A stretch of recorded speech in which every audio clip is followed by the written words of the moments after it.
Hello friends, and welcome back to my Stitch and Addiction channel. I have something that I'm kind of doing on the spur of the moment for today's video. I have been working on making some fingerless gloves. I wanted some fingerless gloves to go with the Dickens Christmas ensemble that I've been working on. I have been actually wanting to make these fingerless gloves for a very long time because years ago I found a blog post that I will link in the description box below of a girl that upcycled sweaters into fingerless gloves. And so I've been wanting to do this for a very long time. I finally had some time this weekend to work on them because I wanted a pair to wear with the Dickens Christmas ensemble, and I also am going to be listing them as part of my Cyber Week sales in my Etsy shop. But while I was making them, I decided to make you guys a tutorial, and I'm also going to have a downloadable pattern linked below. So if you want to make them, there's a pattern already there for you. So this is what the finished product looks like. Here's a pair of blue ones I made. Here is a pair of gray ones that I made.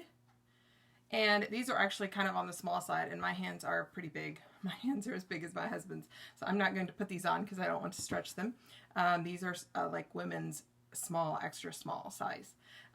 So I'm still going to make some more. I still need to make my pair, and I also am going to make some larger pairs to sell in my shop, and so I thought I would show you guys as I'm making them. So the first thing is if you want to be, of course, historically accurate, you need to use 100% wool sweaters. So you need to find a sweater that you are going to upcycle, whether you go thrift shopping for it or it's one you already have. Now, you want it to be in good condition because if it already has like all the balls and everything on it, it's not going to look nice when it's done. So make sure there's a sweater that's still in good condition. You can also use a blend. It really just depends on how much of a stickler you are as far as historical accuracy. Most of the ones I'm making are coming from blends because those were just the sweaters that I had on hand. So the first thing you want to do is you want to wash and dry the sweater. And I just wash and dry them in hot water so that they'll shrink as much as they're going to shrink. And that way the gloves are not going to have any issues if they get washed and dried in hot water. So here's one I actually already started cutting up. This was a men's sweater. I think this one was my husband's that he didn't want anymore. It was still in really good condition, so I washed and dried it. The fastest, easiest way is to cut off the sleeves and use the actual sleeve. So you can see here, I've already cut the glove out of the sleeve. Here's what the piece looks like, right? And then I need to stitch it up, add the lace, and finish stitching it. So that's the fastest, easiest way to do them, is to just cut them directly from the end of the sleeve. So if you just need one pair, I would get a sweater, I would take the sleeves and use them. Now you can also cut them from the band at the bottom, which is also what I'm going to do with the bottom here, is you can cut them from the band at the bottom. And so this is the pattern that you'll be able to download. I did make the pattern big enough to fit my hands, so if you have smaller hands, I would recommend maybe cutting it down like 1/8 of an inch on each side or 1/4 of an inch, depending on how small your hands are. So this pattern is probably a little bigger than the one-size-fits-all gloves that you would find at the store, right? I can't wear those very well. Like I can get my hand in them, but my fingers are too long. You can see I have really long fingers. My fingers are too long for the length of the fingers. So these is going to be just a tad bigger than that probably. So if those fit you well, then I would cut this down by about 1/8 of an inch and then maybe shorten the top part just about by 1/4 of an inch right up here. So the first thing you want to do is gather your supplies. Of course, you need to find a sweater, like I've already pointed out, and wash and dry it. And then you need to find some lace. You can use any kind of lace that you want. I would recommend narrower lace, so I'm thinking like 1/2 inch to 7/8 of an inch wide, somewhere in that range. I use cotton lace.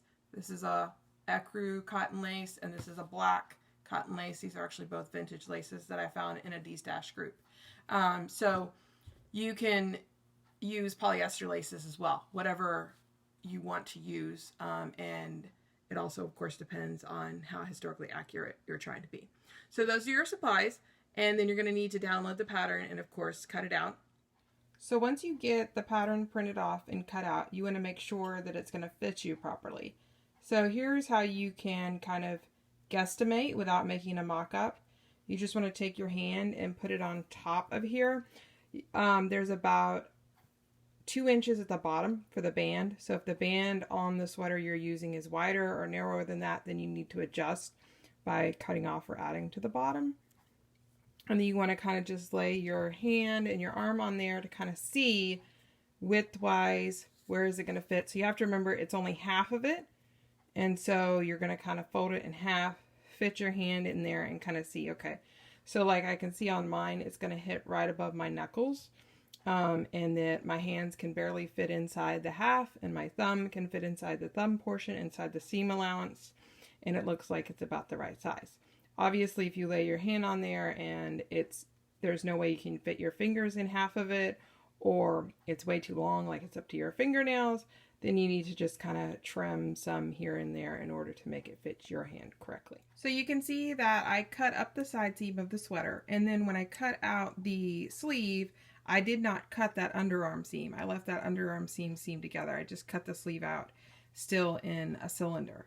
And then I've laid the pattern on there, and I realized that it comes out just a little bit like that, but that's okay because you want this ribbed part from the original sweater to fit tightly around your wrist, but then you want it to open up so that you can move your hand around and everything while it's inside of it. And then you just need to cut it according to the pattern. Of course, I folded it in half because the sleeve is folded in half in this case. So you want to go ahead and cut all of that. So once you've seamed up that seam, you want to try it on again to make sure that it fits snug enough around your wrist and it's going to fit around your thumb and your fingers. It's not way too big or way too small or way too long at this point. It's a tad tall on my pinky finger, you can see, so I may trim just a little bit off of the top. I don't want to trim too much because I don't want my hands to be cold and defeat the whole purpose of the glove. So I may just trim like an 1/8 inch off the top or something so that I can let my pinky show just a little bit. But otherwise it fits fairly snug around the wrist. I have enough room to get my fingers all in there.